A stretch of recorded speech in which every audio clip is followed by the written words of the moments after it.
Hi guys, Shelli, Pelly, Annie Parker Confidential. Okay, I have been so inspired today to share a really healthy granola recipe with you. And here's why. For my mom's birthday, I just took her, and I swear I just got back like an hour ago, from the world famous Rancho Valencia Resort and Spa. If you live in San Diego, or even if you don't, I highly recommend you go there.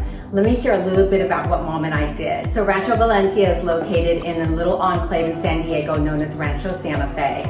And when you drive through the gates, it's literally like you have gone into another world. Orange groves, 5-star level service. So Mom and I went early in the morning. We had an entire spa day. We had massages, facials. We sat in the ladies' lounge area and we had little snacks and little treats. Then we got to lounge by the pool and just hang out and relax, spend mother-daughter time. Then we went to our room, which was just absolutely beautiful, completely enclosed. It literally feels like you were in another world. I love it. We go there quite often, and I just love sharing things with you. Rancho Valencia is all about health and wellness, and they had their acai granola bowl for breakfast. You know, the thing with granola is that it sounds all healthy, but it can really get caloric and unhealthy very quickly by adding a lot of added extra sugar and a lot of oils.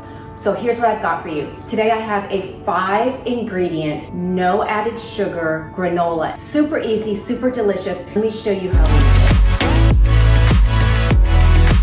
Here are the base ingredients. And again, salt never counts as an ingredient, so we've got 5. We've got 8 cups of rolled oats, 2 cups of dates, a cup of almonds, 2 bananas, a teaspoon of almond extract, and 1 teaspoon of pink Himalayan sea salt. You can do a full cup of almonds, or you can do what I did, which is I split it. I took a half cup of almonds, and you know, my dad's a southern boy, so these are fresh pecans from Louisiana. So I split it with a half cup of pecans. And because I like to be all extra about everything, I also added a 1/4 cup of hemp seed hearts. This adds an additional 14 grams of protein to the entire concoction of granola. Into a medium saucepan, we were going to put 1 cup of water, add our 2 cups of pitted chopped medjool dates. We're going to bring it to a boil, reduce it, wait till they're nice and soft.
And that's the granola, ladies. Like I said, it's 5 ingredients, or you can add some optional hemp seeds and chia seeds, sunflower seeds, whatever you like. Okay, and for all things wellness, beauty, style, fitness, and healthy living, subscribe to my channel or visit me on the blog, AnnieParkerConfidential.com, and I'll see you on the blog.